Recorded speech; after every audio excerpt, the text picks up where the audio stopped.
Good afternoon, everyone, and welcome to the third and final day of the 2021 Celebration of Teaching and Learning Symposium.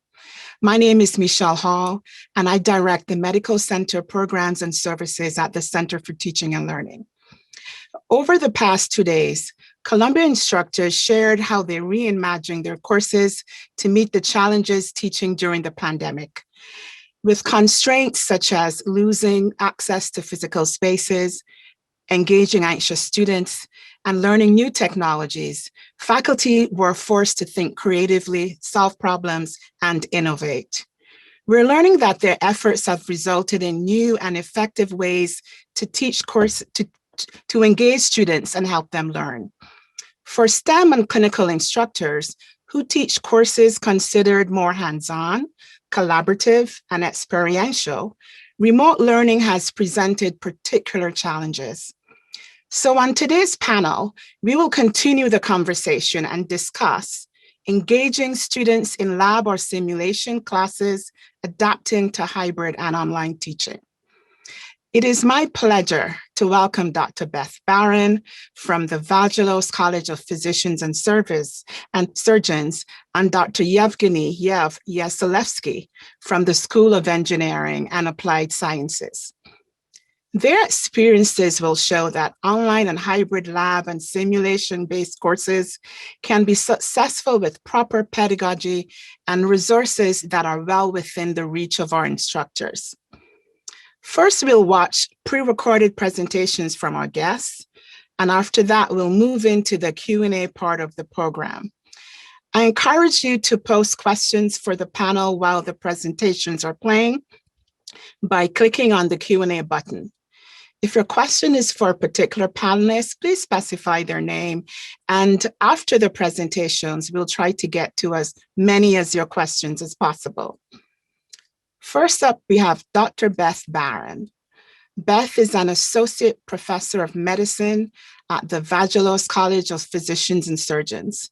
She's the course director for the Foundations of Clinical Medicine tutorials course and the associate director of the Columbia University Irvine Medical Center Simulation Center.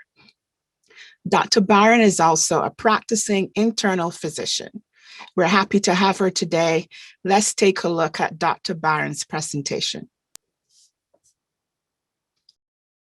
Thank you for attending today's discussion. I'm Dr. Beth Barron, an internal medicine physician and educator at the Vagelos College of Physicians and Surgeons. Today I'll be discussing my role as the course director for Foundations of Clinical Medicine tutorials and some of the teaching initiatives that we piloted this year in response to the pandemic. This course occurs weekly during the second and third trimester of medical school and is focused on teaching clinical skills such as patient interviewing, communication, physical examination, note writing, and oral presentation. The course is interactive and hands-on. Prior to the pandemic, all sessions were taught in person, utilizing small groups with clinical faculty. Much of the course occurs in our simulation center in our medical education building. We have numerous rooms that are designed to appear like a physician's office and are equipped with video and sound recording. We design patient cases that connect to the content being taught in other classes. We train actors to portray patients presenting with specific medical concerns and include communication challenges for students to learn from. Examples include a patient presenting to the emergency room with palpitations or coming into their primary care office to discuss quitting smoking. Students are asked to interview and examine these patients, and they're assessed on their history taking, physical exam, communication skills, as well as their medical reasoning with note writing after the session, summarizing the encounter. We have one-way glass and headphones that allow for peers and faculty to observe the student performance. In addition to these simulated patients, students are given the opportunity to practice these skills on actual patients.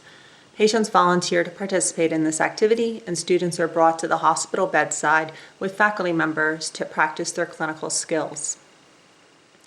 In mid-March of 2020, the pandemic was surging. It was no longer safe to have students and faculty gathering in the simulation center or the hospital. The school made the decision to switch to a completely virtual learning platform, and students were sent home. Our old model, simply put, was obsolete and we needed to adapt quickly. We were able to salvage the previously planned simulation center cases and quickly develop new ones to be substituted for the planned time with actual patients. Standardized patients could still be trained to portray the cases, but now, instead of the students meeting live in person in the center, we transitioned to a Zoom format. Faculty members would meet 4 students in a Zoom room with the trained actor. Students would take turns interviewing the patient and providing each other feedback about their history-taking process and communication skills. Students were still able to submit a note summarizing the encounter for evaluation after the session. Drawbacks to this new format included there was no ability to do a physical examination. Communication skills such as eye contact and body language are much more difficult to accomplish and assess over Zoom. And the lack of real patient interviews was challenging. Simulation can lack true authenticity and complexity, which limits their usefulness. There were, however, unexpected benefits. Having the faculty and peers observe the students in real time led to excellent discussions and feedback on communication and history-taking skills, where everyone was able to learn from each other. Standardized patients were able to add their perspective in real time and participate in the feedback discussions as well. Students were in the beginning of their learning, so we were able to ensure that cases met their current abilities and matched the content they were learning in their other classes. This is in contrast to the extreme variability and complexity that can occur with real patients. Although we lost the ability to do the physical exam, we still asked students to brainstorm what exam maneuvers would be indicated and had them talk through their approach. This led to a better understanding by students of the purpose of specific maneuvers. Faculty were then able to give verbal answers to what the findings were, so the students could use these results in their medical reasoning. Faculty were also able to lead discussions about differential diagnosis and medical reasoning in real time. What were we unable to fix? We tried a number of ways to work on the physical examination maneuvers, including having students examine a friend or family member over Zoom while being observed by senior students. In the end, we did not feel like we could give authentic and useful feedback on the physical exam, so we deferred physical exam assessments until the students returned live to campus. In the fall of 2020, students were allowed to return to campus for some live in-person events, but in a much more limited capacity than previously. There were restrictions in the number of people who could gather in a space, additional time requirements added for room disinfection between learners in the simulation center, and a severe limitation in the time with actual patients to minimize the risk to students and patients, as well as to protect the personal protective equipment resource. We realized that our time in person would need to be maximized. This led to the need to consider even further innovations in the way we teach this course. One solution was to find ways to maximize the learning for our in-person sessions. Prior to the pandemic, we would assign pre-work to be completed before each session. However, it seemed to be deemed optional by students, leading to valuable live time being consumed with educating on the basics. Students had told us that the previously assigned pre-work was not very engaging or efficient, and we worked to improve our pre-session work to ensure that students were as ready as possible to participate, and when they did get a chance to be live in person. Here are some examples. We designed online asynchronous virtual cases for students to progress through. Each case evolved over 5 weeks, stepping students through the approach to various clinical skills. Faculty oversee groups of 12 students who work together to think through the case and the approach. Students were asked to participate in interactive discussion boards and group projects. One example was of a 16-year-old boy who presented with pain with urination. As a team, they grappled with topics such as what is the differential diagnosis, what are the laws regarding treating minors, and how do you take a sexual history with sensitivity? This is an example of a quiz where students consider the various challenges that would accompany this particular case. Students then watched a simulated video of a faculty member interviewing the patient. They were asked to provide constructive feedback on the communication skills used, take notes as if they were obtaining the history, and use the information retrieved to think through the differential diagnosis. We were also able to weave in discussions about prevention, social determinants of health, and health equity. This is an example of a discussion board where students were asked to consider confidentiality in minors and how this may impact this patient's care. Next is a discussion board where students share their concerns about delivering a diagnosis of a sexually transmitted infection and share ideas for best practices for this communication challenge. There are a number of advantages of these online cases. They were asynchronous, so students could work at their own pace. Participation required working on other essential skills such as teamwork and providing feedback. Faculty can guide discussions and interject only when needed. And they allow for more consistency in teaching and more integration with other courses. For example, this module worked to connect to their anatomy lessons as well as classes in healthcare policy and behavior change.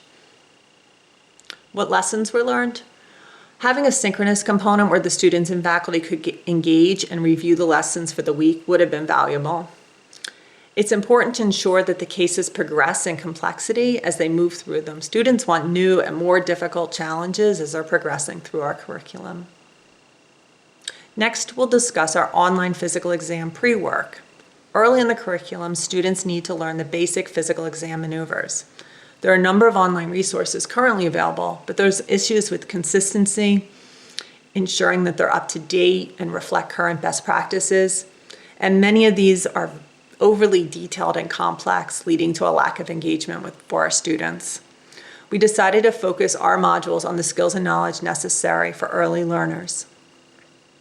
Here's an example of the first page of the Vital Signs module. Students are first walked through a basic case connected to the physical exam skills being taught and provided learning objectives.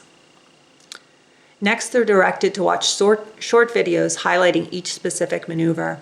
In many of the modules, there's also a full video which demonstrates how all the maneuvers would fit together in a real exam. There is a section that explains to students how this information would be communicated in a medical document and oral presentation. And finally, there are quizzes where students can check their own understanding of the content. Feedback from these have been excellent, and we will continue to use these moving forward. In summary, we were able to adapt some of our prior lessons to the virtual environment and create new virtual learning tools that were more engaging and efficient for our learners. My main takeaway from this experience is that more isn't better, better is better. We all likely have materials that are not as efficient in teaching as they could be, and ways we could maximize the learning in our sessions that do occur.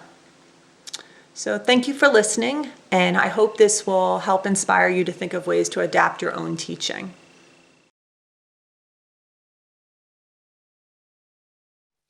Thank you, Beth. It was very interesting to see your multifaceted approach to the challenges you face. I'm sure folks would want to hear more about your design. So if you have questions for Beth, I encourage you to continue to submit those by clicking on the Q&A button. Our second presentation is from Dr. Yevgeniy Yesilevskiy. He is a lecturer in the discipline of innovation and design in the Mechanical Engineering Department in CUIMC. His teaching focuses on project-based and active learning courses that seek to engage and improve engineering education through the design process. Yev is currently teaching Mechanical Engineering Lab 1, Machine Design, and the Senior Capstone Engineering Design course. Let's take a look at Yev's presentation. Hi, my name is Yevgeniy Yesilevskiy, and I'm a lecturer in the Mechanical Engineering Department. I primarily teach the hands-on and design-focused courses. During this past year, I've taught 3 classes: Lab 1 for the juniors in the fall, Machine Design for the seniors in the fall, and Senior Design, which is a full-year capstone course. All 3 of these classes, as we transition into online learning, had the same fundamental issue. They require extensive time in person, using lab equipment and machinery to create novel physical prototypes and experimental apparatuses. To start discussing how I address those challenges, I'll begin by focusing on the senior classes and then do a deeper dive into the Laboratory 1 course. In machine design, the goal of the course is to teach students the fundamentals of designing, planning, creating, and actuating mechanical electric mechanisms.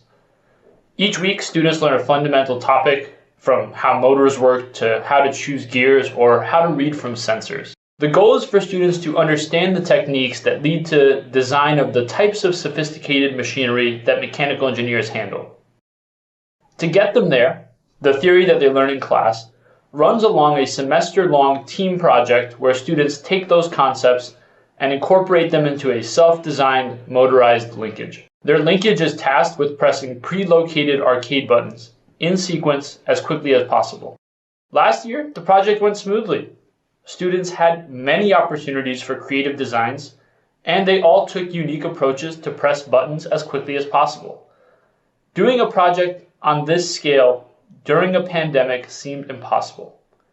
The majority of the linkages were machined aluminum, gears had to be ordered, the playing fields with the arcade buttons couldn't possibly be replicated at home, and yet I didn't want students to miss out on this opportunity. I spearheaded the effort in the department to think of a way to ensure students got their hands-on experience at home. We set out on a massive ordering effort, sending each student approximately $1,000 worth of equipment, from 3D printers to motors to power supplies to safety equipment to tools to mechanical components. We designed a button holder that could be 3D printed. Working ahead of the students, I ensured that every part of their linkages could be made from these kit components. The students worked week after week, completing tasks that pushed them towards their finalized linkages. Teams met over Zoom, often with students spread across the country and the world. All 13 of the teams successfully completed the project. And of course, all 13 achieved significantly higher scores than me. It was fascinating to see, even given the tight constraints they were under with their project kits, the amount of creativity they displayed. For some, the linkages moved so quickly that you can barely even see the buttons being pressed. In many ways, the next senior course, Senior Design, provided an even larger challenge. For that course, our senior mechanical engineers have great freedom in their project selection. In the past, that's led to a large variety. For example, last year we had a menstrual cup cleaner that can be kept with you and used wherever you are. The year before that, a spice dispensing device that automatically gives you the correct spices for a given meal. And a research project that rotates a wheel with no motor, just based off of the change in material properties of cellophane as it moves from a humid to dry environment. Though students had their kits, there was no possible way that these could encompass every single project that they might want to do. Thankfully, we were awarded an additional $300 per student team by the department to help supplement the kits. And even more thankfully, the students adapted remarkably. I'm happy to report that the combination of the kits and our students' flexibility led to a wide array of projects that they're currently working towards their final prototypes with. From a novel 3D printed rocket engine team, which sought out sponsors on their own to make the engine a reality, to a small robot that scans pipes for deformities, alerting owners before there's a catastrophic failure, to a small device that can be placed over any hole in clothes and rapidly automatically sew a knit pattern over it, and even a simple shower head attachment that can automatically clean your entire shower. Now, on to Laboratory 1, our introductory statistical and experimental course for junior mechanical engineers. Here, they learn basic experimental technique while applying their course knowledge to mechanical engineering problems. Prior to the pandemic, I submitted for the innovative course design Provost Teaching and Learning Grant with a goal to transition this course entirely. In the past, the course focused on complex mechanical engineering equipment like the Instron machine to test the material properties of metal samples and heat exchangers to measure thermodynamic properties. Though these experiments are valuable, because of their complexity and detail, students often missed out on making critical choices. That is, to finish on time, they had to follow the instructions step by step, often not realizing why they were doing what they were doing. For the redesign, I shifted the focus from passive reproduction of these existing complex experiments to active experimental design. Using smaller scale kits for the juniors, two-person student teams were walked through experiments that gradually increased their independence. In the first experiment, they measured if blowing on a hot drink actually makes a difference in the cooling rate. They were given the full procedure, but had to obtain the results and interpret them. They then filled in a 6-page conference-style paper with their findings. In the second experiment, I increased the amount of independence.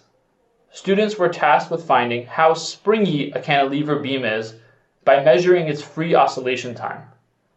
This time, students were given just the task, but had to choose the sensors and experimental technique that would get them there. Students chose a variety of techniques, from interrupting a laser beam to attaching an accelerometer. For this assignment, they additionally had to develop the methods section of their conference-style papers, on top of the results and discussion. For the final 4 weeks, students created new experiments. They began by submitting proposals to me. Once they were approved, they developed their methods and ran the experiments. They finished the course by summarizing their motivations, methods, and findings in a lab report as well as a presentation. Students showed incredible creativity with their experiments. One team used dyed water sprayed from a bottle, combined with image analysis techniques to find how different sized liquid particles travel in a humid environment. Another used boots as insulators to effectively measure temperature change of heated nickels and from there back out the material that those nickels are made out of. And still other students sought to find the effectiveness of different geometries on acoustical damping. In total, we had 29 unique experiments. In parallel with the modifications I made to the course, I tracked the efficacy of those changes. Students completed surveys assessing where they began the course and where they finished the course in 3 areas: key skills, course objectives, and lifelong learning ability, which is a set of questions designed to assess how students improved as independent learners. Though we're still processing statistics, I can share some preliminary results. In our key skills, we saw increases across the board. We measured the changes on a 4-point scale. Though students reported improvements in all of the key skills we measured, they reported the most drastic improvements in their designing and prototyping skills.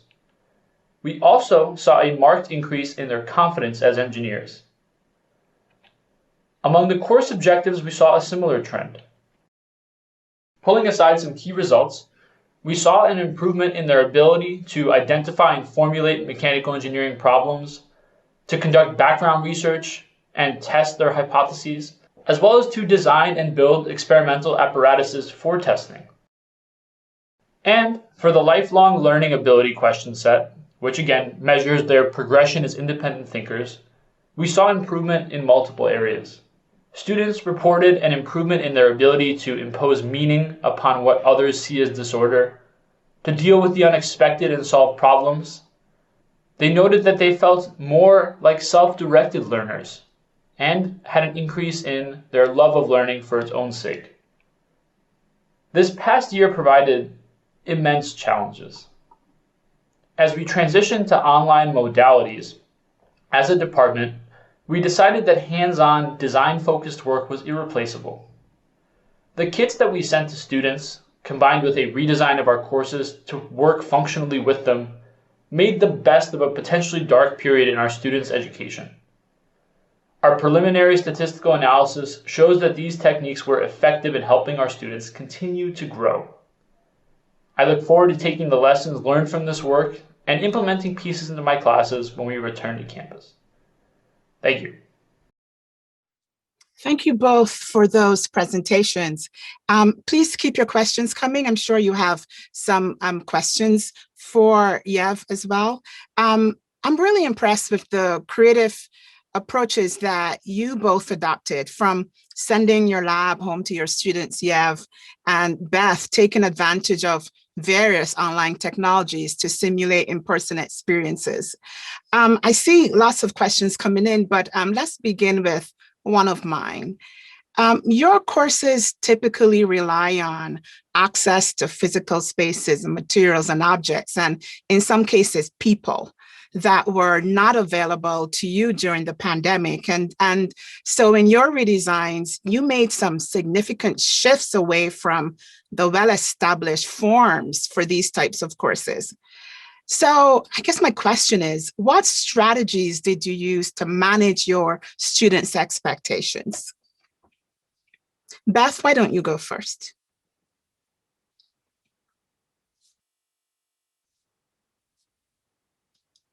Sorry, I think the main way I responded to the students was just really opening up communication. I met online with them weekly. I was open to emails. We had some anonymous boards where they could post concerns or questions, coordinated with the main student reps. And I just was super transparent about, like, this was new, we were doing our best, and that we were just going to have to adapt as time went on. And I was very adaptable. A lot of the concerns they brought to me, we adapted in real time. They did not like being on Zoom for 3 hours, so we limited it to 2. They did not like being in interactive sessions with 8 students. So we, instead of a 3-hour session with 8 students, we did an 1.5-hour session with 4. So we were just like rapidly responding to their concerns, which I think helped them feel heard and not as anxious. Thank you, Yev. Why don't you take a stab at that question? How did you manage your students' expectations? Sure. Well, certainly second everything that Beth said about being open and listening to student concerns. I was generally more open to thinking out loud and explaining my reasoning. We often have a lot of pressure as professors to seem perfect and have everything planned out to the last detail. This wasn't that, so I was open with the students about that. I talked through different ways they could work together as teams over Zoom. I talked about my reasoning and my fears of going to take-home exams versus typical timed in-person type exams. I let them vote on midterm versus increased homework weighting and let them have a say in how the course is going to be run, so that the expectations were largely set by them. As you saw in the video, whenever I could, I did the projects ahead of the students to show them that it was in fact doable at home, that I wasn't asking them to do the impossible. Beth and her colleagues, I should note, were incredibly heroic throughout the entire pandemic. The mechanical engineering department got to play a small piece in that. We worked on a couple of projects, designing new face shields, designing novel coronavirus swabs. And where possible, I tried to put the work that students were doing at home in context of those projects, so that they could see that this wasn't just pressing arcade buttons as quickly as possible. This was a set of skills that could be tied to work that they would do in the real world. And then lastly, again, just to emphasize what Beth had said, I met with teams constantly. I met with students constantly to try to fill any gaps that were created by moving to online. It took a lot of time, but if you invest that time, you get a lot more buy-in, particularly in a virtual environment. Thank you both. Just a quick follow-up. Just how did your students rise to the occasion? You know, you talked about spending a lot of time thinking out loud, extra sessions just to talk to them. But I'm sure they were still pretty anxious. This was in the height of the pandemic. And so, our students, for them, this was also a very, very anxious time. I'm curious how your students responded to the changes that you made. I can start. Yes. In many ways, that was the easier part for me. The students adapted incredibly well and incredibly quickly. I can't speak as well to the parts that were lost in this environment, the social aspect of things, getting to chat before and after class. But as far as the coursework went, they were enthusiastic. They took on the challenges, which made, in many ways, my job on that front a lot easier. Thank you. Beth? And that was my experience as well. In fact, their anxiety sort of drove their performance in ways that was a positive from my perspective. The pre-work that we assigned was done. They came ready, they came prepared. Any opportunity they had to do the virtual interviews or write the notes and get feedback, they were incredibly engaged in. I think they really felt like those moments were precious and they wanted to take advantage of them as much as humanly possible. So I did kind of talk about how I didn't think more was better was better. I think from the student perspective, they felt the same way. It wasn't just creating a whole bunch of new assignments or content. It was really like maximizing the time that we had and taking them as seriously as possible. So I greatly appreciated that. Okay. Thank you very much. There's a question in that I would like both of you to answer, and it reads, were there aspects of your teaching that you think worked better online? And did you gain anything from building and implementing those simulated online learning experiences? Yev, why don't you go first? Sure. The parts that worked better were the personalization that existed in the pandemic that didn't exist as much beforehand. We have a professor in our department named Hod Lipson that often talks about what a revolution it was when students got computers in their homes for the first time and how many educational doors that opened. Giving them the 3D printers on top of that, to me, was another door. Not only did they have the power to design, but they had the power to actually build in their homes. So I would love to see that continue in some form.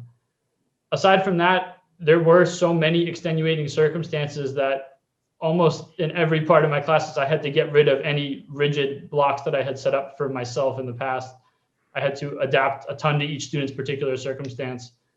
That I would also want to take forward with me. I wouldn't say necessarily those things per se work better, but I think that they can certainly supplement when we go back in person and make that experience even better. Thank you. Beth? Kind of getting back to it, I was talking about always feeling like you have to be perfect or the expert in your field and like you have everything together. I really let that go. I was a frontline provider in the midst of the pandemic too. I'm an internal medicine physician in a hospital. Most of my faculty are as well. And so I really opened the door to that experience. I shared a lot of what I was experiencing emotionally, how I was managing, coming home to my family, my own concerns for my health. I was just a lot more, I wore my heart on my sleeve a lot more than I generally do. And that allowed me to really connect with the students. I think they really appreciated that insight. Everyone was so curious. It's hard to imagine.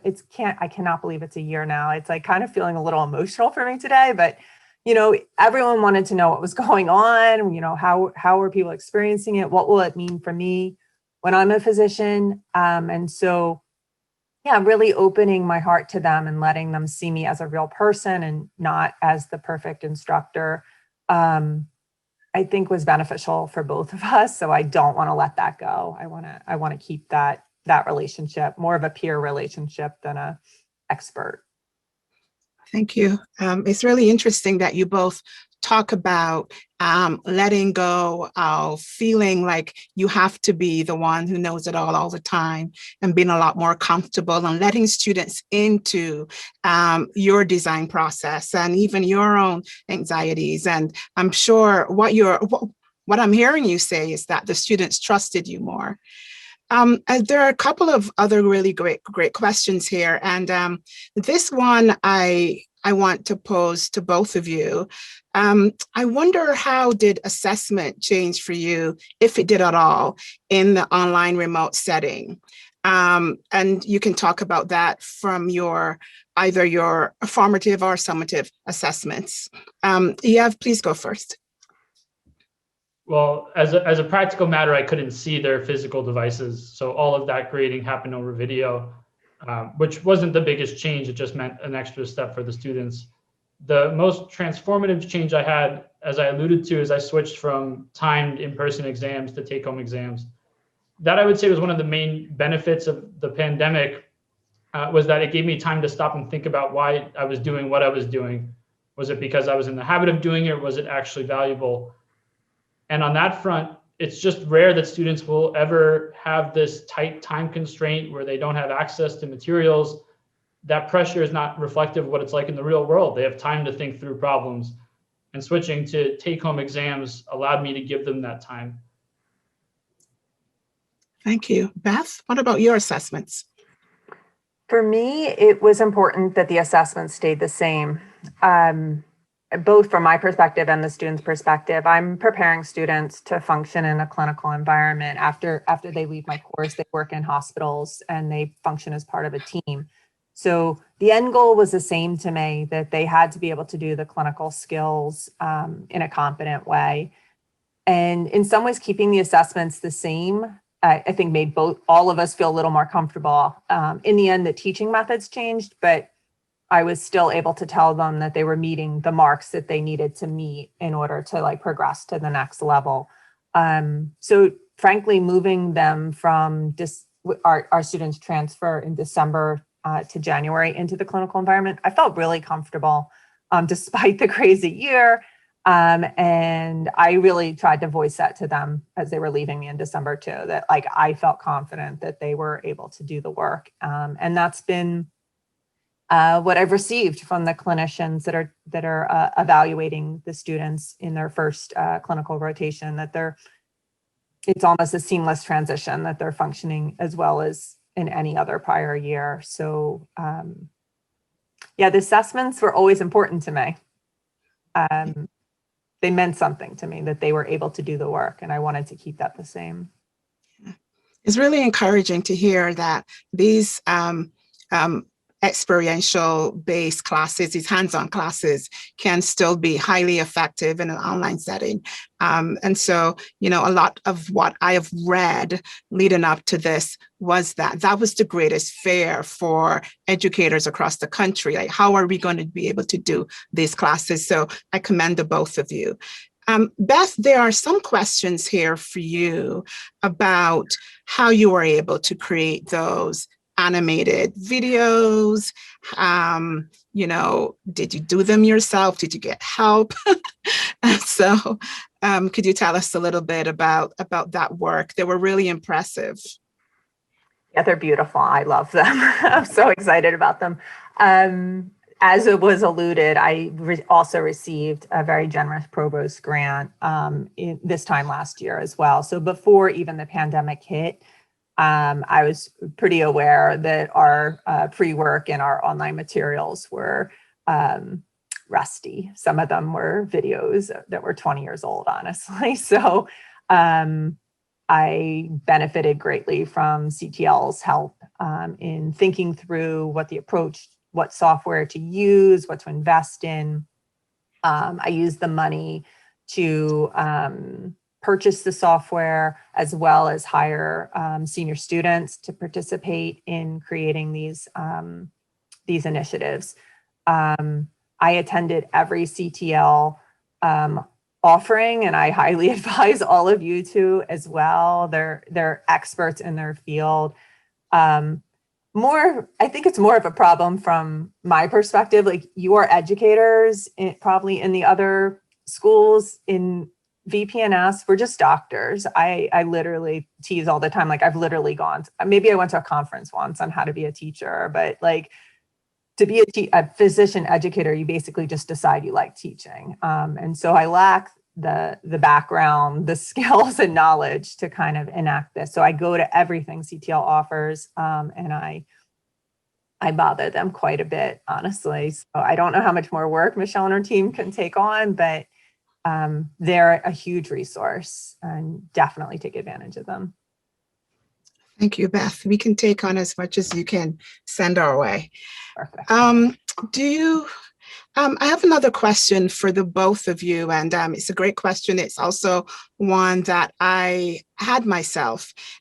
You alluded a little bit that already that you'll take some of your experiences with you to your classes when they return to normal.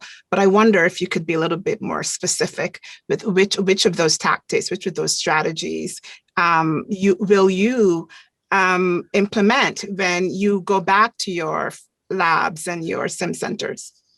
And Yev, take this one first, please.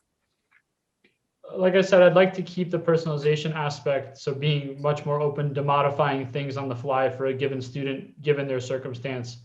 That's particularly valuable when a student starts to fall behind. You can keep punishing them with bad grades, but it's going to be that much harder to get them back on track and get them back to buying into the course. So creating more individualized instructional plans.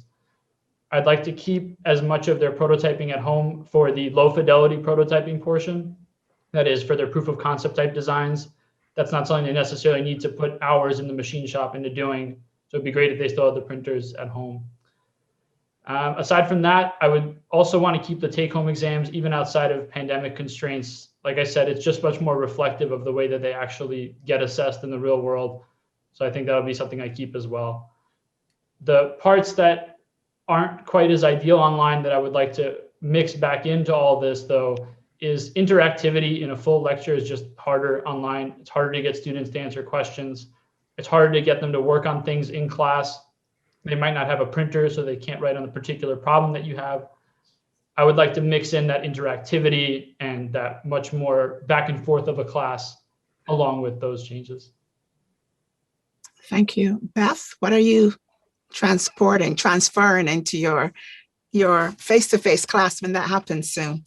Yeah, a lot of it is about me as a teacher. I want to remain adaptable, willing to hear feedback and kind of change in the moment for things that I'm able to do.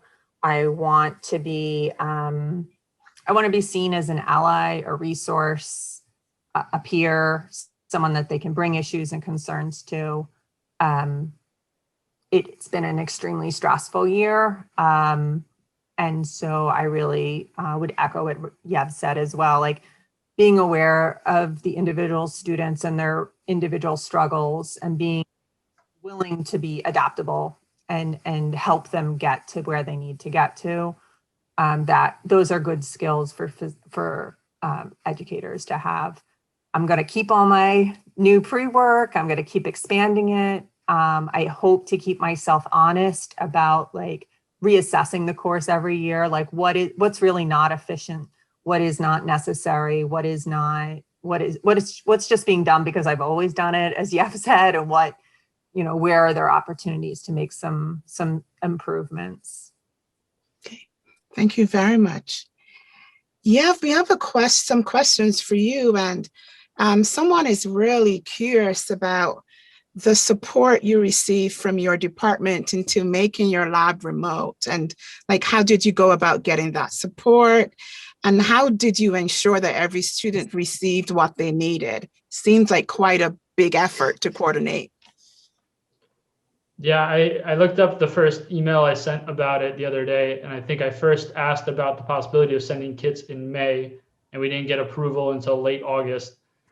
It was an immense hurdle, first to secure funding, as funding sources were constantly changing, to get approval from environmental health and safety. We didn't send anything to students until we were sure it was safe.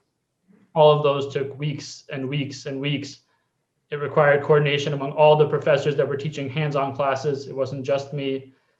In regards to sending, our staff was heroic as well. Amanda Lombardo and Bob Stark, they've been packaging things themselves, tracking things themselves, reaching out to each individual student. When parts break, it requires them to reach out to students, find out what's not working and how they can fix it as quickly as possible.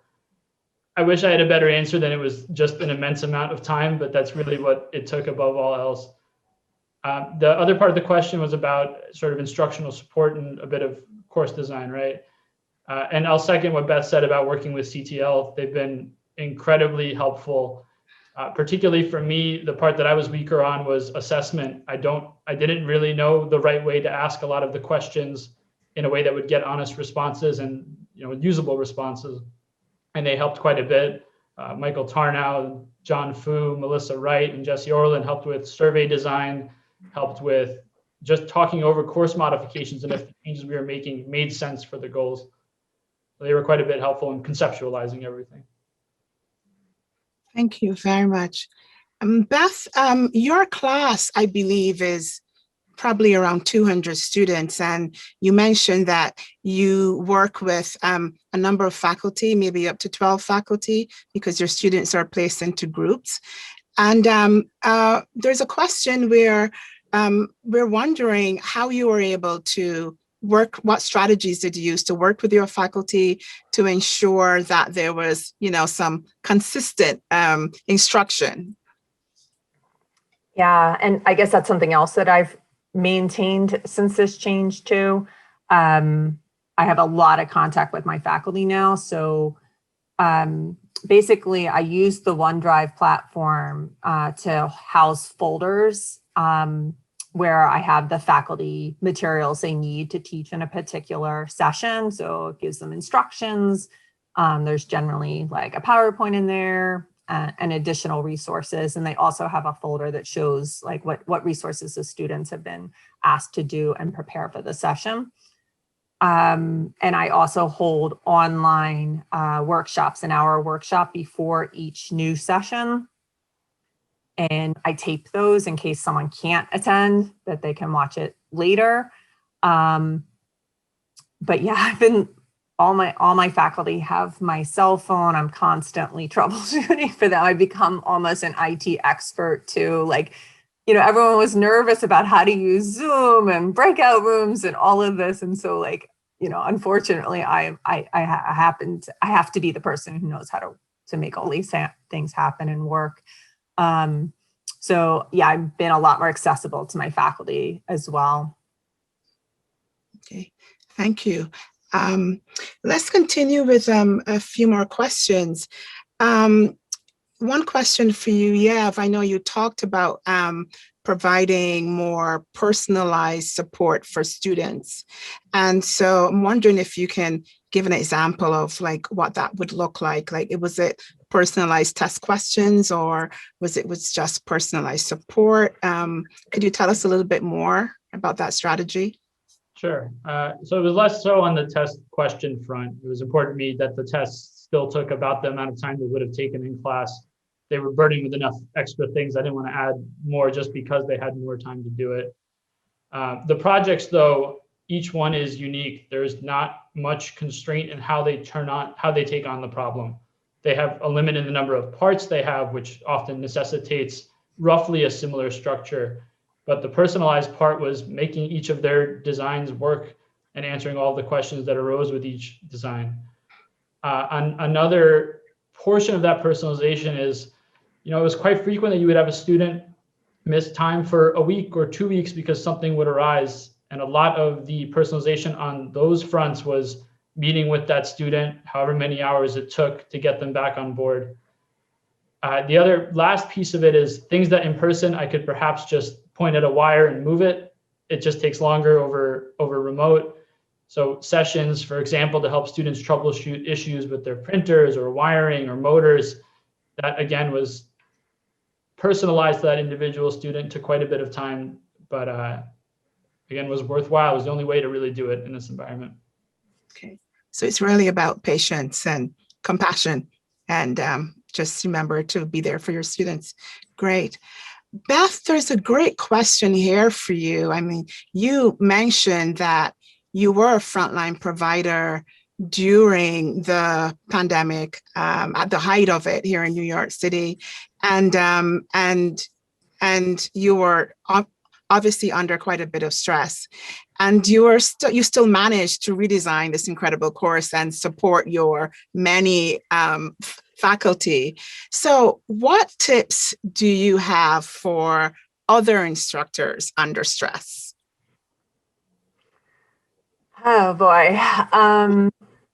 Yeah, I really don't even know how I did it in retrospect. I guess I had the advantage of my kids are grown and they take good care of me. So my kids were amazing, frankly.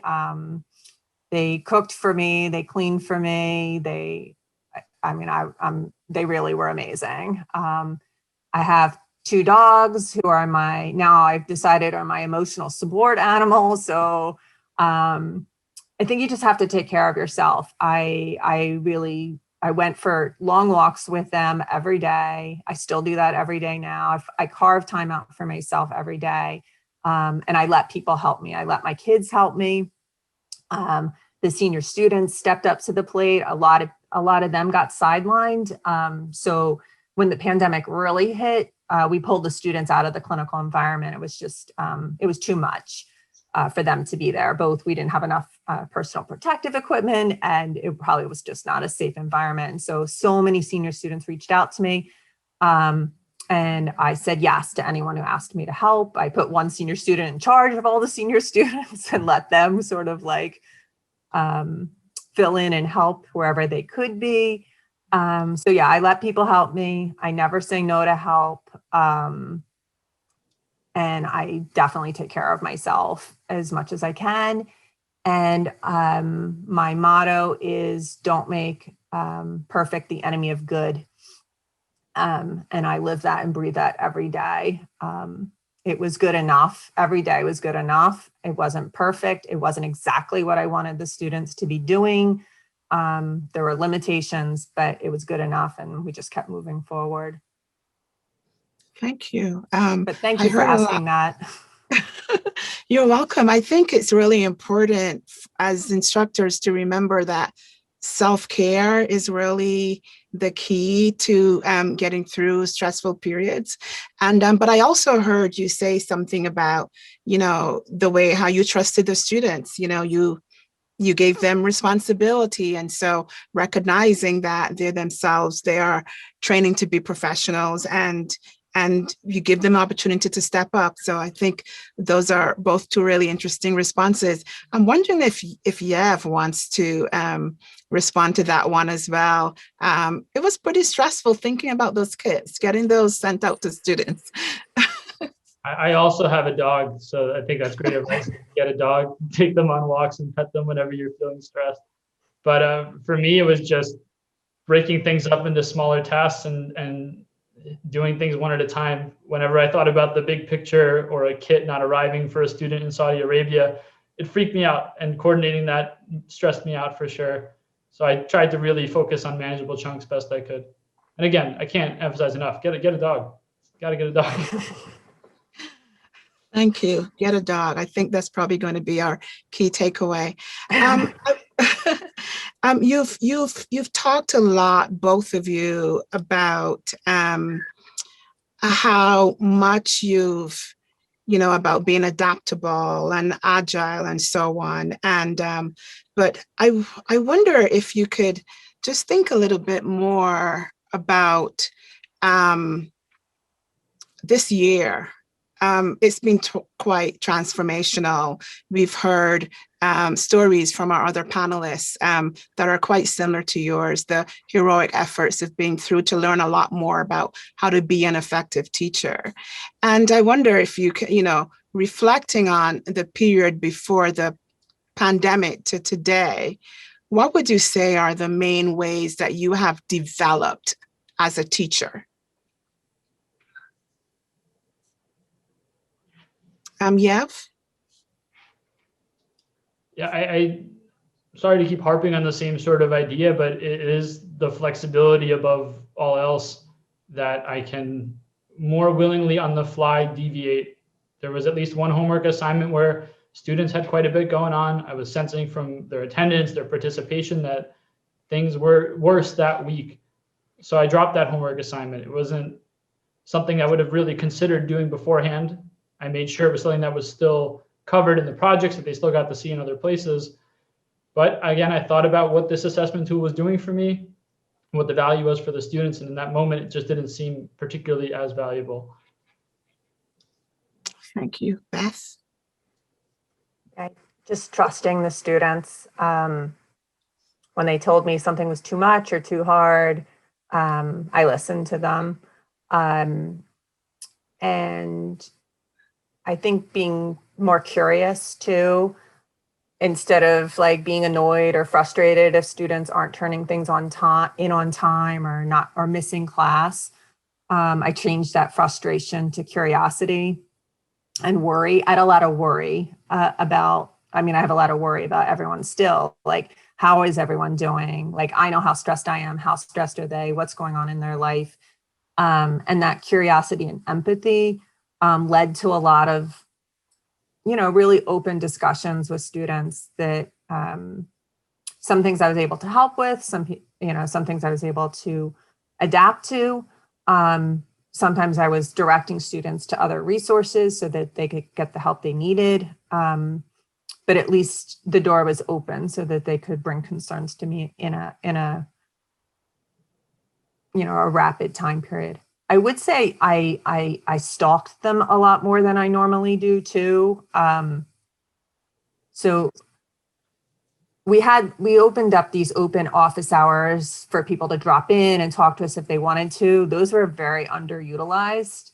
So I realized I had to go find the people that were struggling, and I wanted to find them early, not after they had failed an exam. So if I noticed a student missed a class or was late with an assignment, I was reaching out to them to ask them what was going on, how were they, in a much more aggressive fashion than I normally do. And so the students that were doing okay, they realized I was watching super close and just started getting things done on time. And then the students who were really struggling, I was able to help. And so it was all just a much more positive environment. So that stalking that I did, I think I'll continue doing as well. Thank you both very much. For hands-on courses like yours, I'm sure you're really eager to get back to your lab and your sim center, but it's also been really inspiring to hear that you're keen on transferring some of the tactics that you use when you return to those spaces. So we've come to the end of today's program. Thank you very much. Thank you everyone for listening and for participating in the Q&A. I'm sorry if we weren't able to get to your question. In closing, I want to offer my thanks to you, Beth and Yev, for sharing your truly inspiring stories with us today. I would also like to take this opportunity to thank the other panelists who joined us earlier this week. I want to remind you all that the symposium continues on the CTL's website. We've compiled many more reflections on teaching in the pandemic. We have stories from faculty and graduate student instructors, as well as thank you notes from students to their instructors. Also on our website, you can learn about the Office of the Provost Teaching and Learning Grants. The deadline to submit proposals is Monday, April 19 at 5 p.m. And on the behalf of the Office of the Provost and the Center for Teaching and Learning, I want to thank you very much for joining us at the 2021 Celebration of Teaching and Learning Symposium. I really appreciate those of you who were here all week. We hope that these stories of resilience and creativity continue to inspire your teaching. Good afternoon, and we look forward to seeing you at another CTL event sometime soon. Thank you.